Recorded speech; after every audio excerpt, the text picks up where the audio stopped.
In the heart of a quiet village called Umwoji, where red earth painted the souls of every barefooted child and the breeze whispered secrets through the palm trees, lived a young woman named Amaka. She was known all around for her beauty, not just the beauty of the face, but the beauty of her heart, gentle voice, humble spirit, always with a kind word for everyone. Amaka got married young, as was common in her place. Her husband, Obiora, was a trader, a man of ambition, always on the road, traveling to far-off towns to buy goods and bring them back to sell in the village. He loved Amaka deeply, but he was hardly ever home. Days turned into weeks, weeks into months. Sometimes she would wait under the mango tree at sunset, hoping his figure would appear down the dusty path. Most times it never did. Now Amaka had a younger brother named Somto, mischievous but loyal, always dragging his friends home after school. One of those friends was Chike, a tall, quiet boy with eyes that seemed to hide something behind them. He wasn't like the others. He didn't laugh too loud or talk too much. But when he looked at Amaka, it was like he was studying her soul. And Amaka, well, she noticed. She tried not to, but she did. At first, it was small things, a greeting that lingered too long, a stolen glance when nobody was watching, or so they thought. But in a village like Umoji, eyes were everywhere, even in silence. Chike started visiting more often, even when Somto wasn't home. He would say he came to borrow a book or check if Somto was back from the farm. Amaka, sensing the danger, tried to make herself scarce whenever he came. But temptation is a slow fire. It doesn't burn in a day. One afternoon, when the sky was heavy with rain and thunder growled in the distance, Chike came again. She opened the door, expecting to send him away, but the storm made her pause. "You'll get drenched," she said. "Come inside till it stops." He stepped in, water dripping from his shirt. The door closed behind him, and the world suddenly felt too quiet. They didn't speak much at first, just sat, the storm filling the silence between them. But then Chike said something, soft, unsure. "You look tired, like someone who carries too much alone." Amaka didn't reply immediately. That sentence sat heavy in her chest. She felt seen, understood, in a way Obiora's absence never allowed.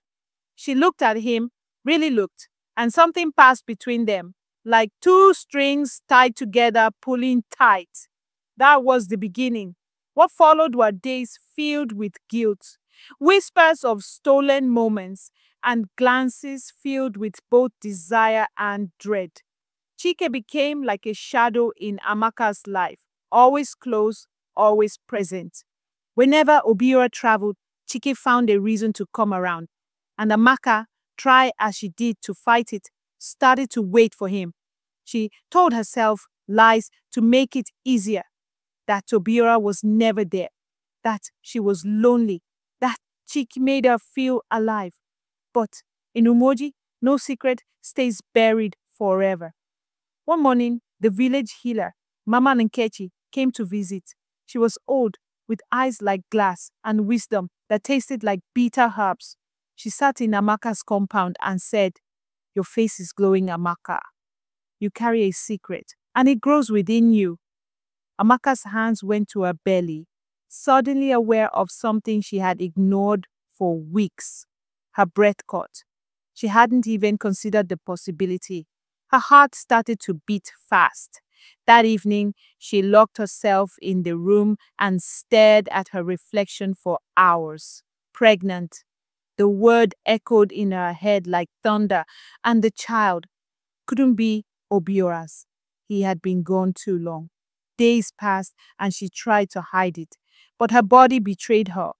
Nausea, swollen feet, and that strange shine in her eyes. Even the village women began to whisper when she passed, Chike knew before she said a word. One look at her, and he knew.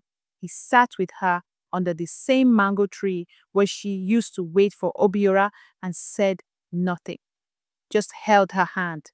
We have to tell him, Amaka whispered one night. He deserves to know. Chike shook his head slowly. And then what? He'll throw you out. The village will laugh. Your name, your family's name, it will drown. But keeping it, she began, but her words died in her throat. So they kept quiet.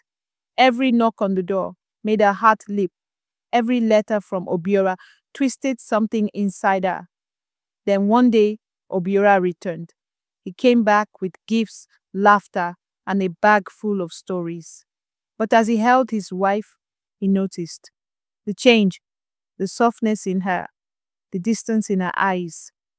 That night, while she lay beside him pretending to sleep, he stared at the ceiling, unsure why his chest felt so heavy. And so the dance began. Obiora didn't say anything, not at first, but the questions had started forming. And one afternoon, while Amaka was pounding yam, Obiora asked, "You sure everything has been okay since I left?" She nodded quickly, too quickly. Everything is fine. But the truth, like a goat tied in the market, always finds a way to wriggle free. One night, when the moon hung high and full like a watchful eye in the sky, Obiora walked into the compound early from a trip he had told no one about. And what he saw that night, he would never forget. The air that night was thick, like it was holding its breath along with Obiora. His feet moved quietly, trained by years of walking silently through busy market and sleeping inns. He opened the gate without a creak. The lantern by the door was still lit, flickering weakly in the wind. But the moment he stepped closer to the house, a strange sound caught his ear, soft, like laughter, not loud, but intimate. And then he saw it.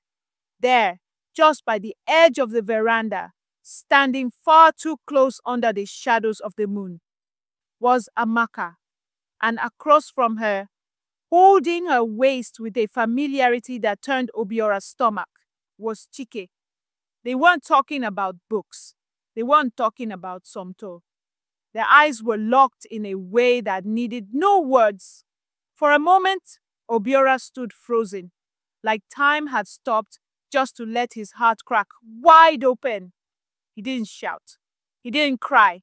He simply turned back, stepped out the same way he came, and disappeared into the night. Back in the compound, Amaka never noticed. Chike leaned closer, brushing a strand of hair from her face. Her hand rested on her growing stomach. "What do we do if he finds out?" she asked softly. Chike paused, his voice barely above a whisper. "Then we run. I'll take you away. Somewhere far, we'll raise this child together." She smiled, unsure if it was foolishness or love talking, but it felt good to hear. Meanwhile, Obiora didn't return for 3 days. When he came back, he was not the same man. His laughter was too forced, his eyes too quiet. He didn't ask questions, but he began watching closely.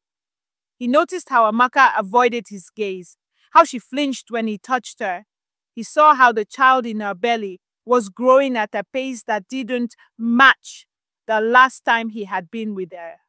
Still, he said nothing, but silence. Silence can be louder than thunder. Then came a visitor, one that would change everything. Somto, Amaka's younger brother, came home with blood in his eyes. He had heard the whispers. A friend had told him what they saw. His own friend, Chike, sneaking into his sister's room late at night. Fuming with rage, Somto stormed into the house. "Amaka!" he bellowed. "Is it true?" Amaka froze. Obiora stepped out from the back, staring silently. "Is what true?" she asked, though her voice shook. "That Chike, that you and him, you have been, while your husband?" His voice cracked. You brought shame to our family, Amaka. Tears filled her eyes, but her mouth refused to open. Chike was not there. She felt the walls closing in, the whole world crashing down. Then Obiora spoke. Leave us. Somto hesitated, but Obiora's voice was firm. I said, leave us. Once they were alone, Amaka braced herself. But Obiora did not shout. Instead, he asked quietly, is it his?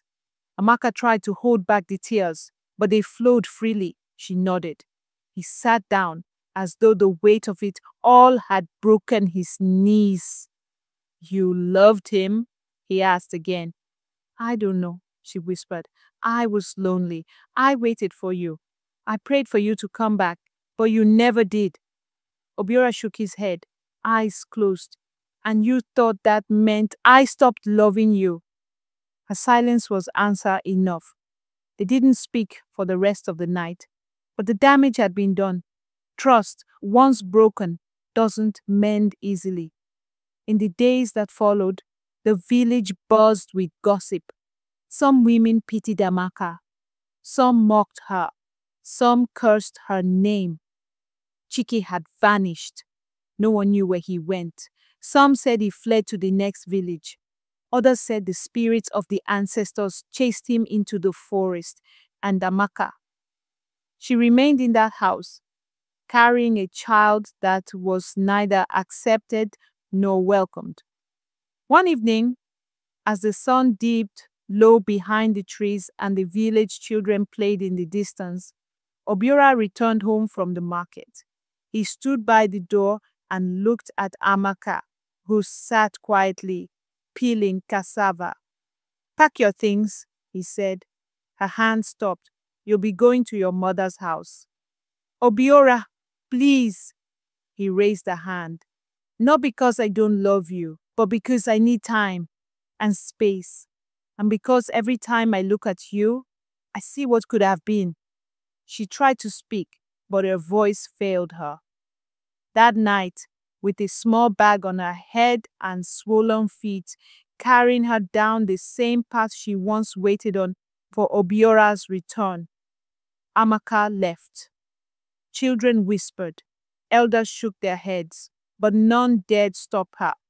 As she walked, she didn't know where she was going, but she walked anyway. And somewhere far away in a different village, Chike was preparing a room. He knew she would come. The road to her mother's house was long, both in distance and in shame. Amaka walked in silence, her heart heavy like mortar stone. The sky above was cloudless, yet her spirit was drowning. Each step echoed with the weight of regret. By the time she reached her mother's doorstep, night had fallen, and the frogs in the nearby swamp had begun their songs. Mama Njideka opened the door and froze. Her daughter stood there, belly round, eyes swollen, feet dusty. For a moment, there were no words, just the language of pain between a mother and her child. Amaka, she finally whispered, drawing her close.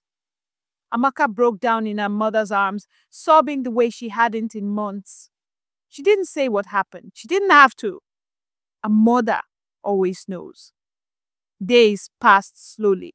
Mama Njideka fed her, rubbed oil on her swollen feet, and massaged her aching back. But even a mother's touch could not heal the wound in her spirit. One afternoon, while peeling plantains under the guava tree, Mama Njideka asked softly, "Is it Chike's?" Amaka nodded. Her mother sighed deeply.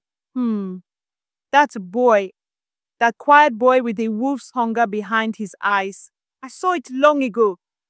But I didn't, Amaka said, her voice cracking. Not until it was too late. There was silence.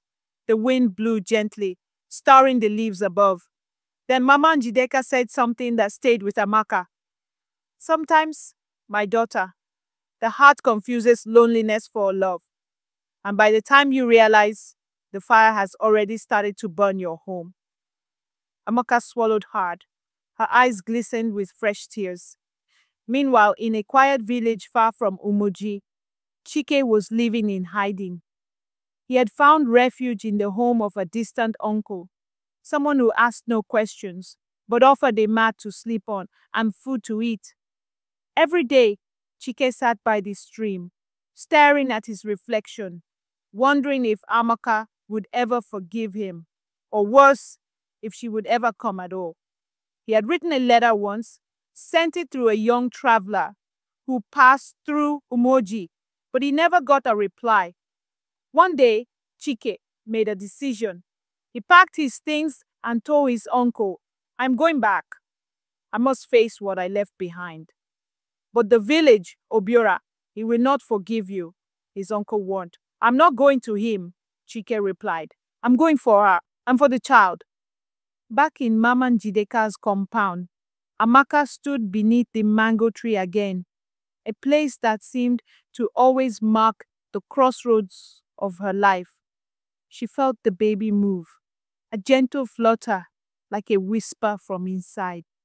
She placed a hand on her stomach and said softly, "I don't know what kind of life I'll give you, but I promise I'll fight for you." Later that evening, while lighting the cooking fire, a knock came at the gate. Amaka wasn't expecting anyone. Mama Njideka had gone to the market. She wiped her hands and walked cautiously to the entrance. And there he stood. Chike. The sight of him made her heart thump against her ribs. His clothes were dusty, his eyes tired. But he still carried that same look, the one that made her feel like she was the only person in the world. She didn't speak, neither did he. Then he said quietly, "I came back for you." Amaka turned her face away. "You shouldn't have." "I know, but I had to. I made a mistake, Amaka, a big one, but I never meant to destroy your life." "My life was already cracking," she whispered. "You just stepped in when I was weakest." He stepped closer. "Let me make it right." "There is no right anymore," she said, her voice trembling. "I am a married woman carrying another man's child. There's no fixing this." Chika knelt before her. "Then let me at least carry the shame with you." She looked at him, really looked. And for a moment, the anger in her heart melted into confusion. She didn't know what to feel anymore. That night, Chike didn't stay. He left, but not before promising to return. And return he did, every evening, with small offerings, a bowl of soup, firewood, a mat for her swollen feet. He never asked for anything in return. Mama Njideka watched in silence. One day she said to Amaka, "I'm not saying forgive him. I'm only saying maybe he is the only one who's not pretending anymore." Time passed. The moon changed its shape. And then, one early morning, with dew still fresh on the grass, Amaka went into labor. It was long, it was painful, but she held on like a lioness, protecting her cub.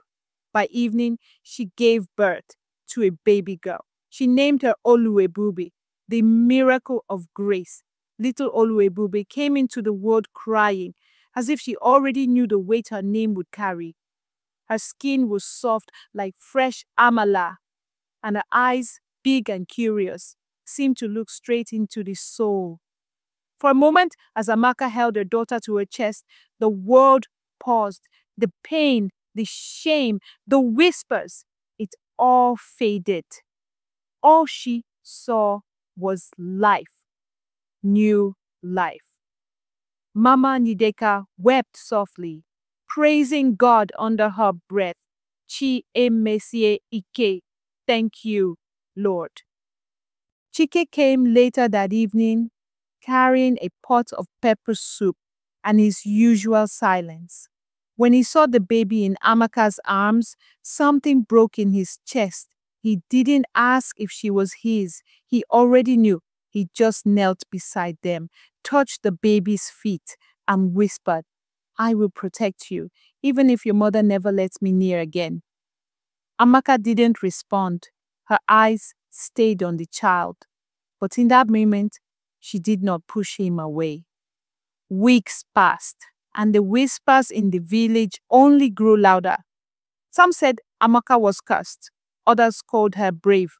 Obiora's family, ashamed of the scandal, distanced themselves. They sent word through a cousin. Obiora would no longer return. He was done. Amaka's heart didn't break when she heard it. It had already shattered long ago. What she felt now was clarity, quiet and sharp. One morning, she gathered her things and walked to the elders' court. She stood before them with Olebube in her arms and spoke clearly. I do not come to beg. I come to be heard. I wronged my marriage. I broke a home, but I will not walk in shame forever. I am still a woman. I am still a mother, and I will raise this child with pride. The elders looked at her.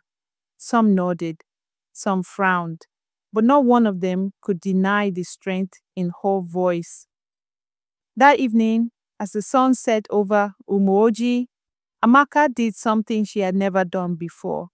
She walked into the village square, held her child up to the fading light, and smiled. Chike met her there. He didn't try to hold her. He didn't make promises. He simply stood beside her, silent, present. Time passed. Seasons changed. Olebube grew fast, talking early, walking with confidence. She had her mother's fire and her father's eyes. The villagers, once harsh and cruel, began to soften. They saw how Amaka raised her child with dignity, never asking for pity. They watched as Chike became part of their lives, never forceful, always gentle. Eventually, Amaka forgave him, not all at once. It came like rain in Hamatan, slow, unexpected, but cleansing. She never remarried, not because she didn't have the chance, but because she had finally learned to love herself without waiting for someone else to do it first.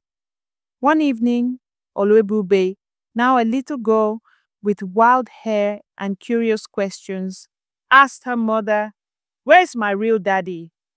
Amaka knelt beside her, brushed her cheeks and said, "He's close. You'll know him by his actions, not his name."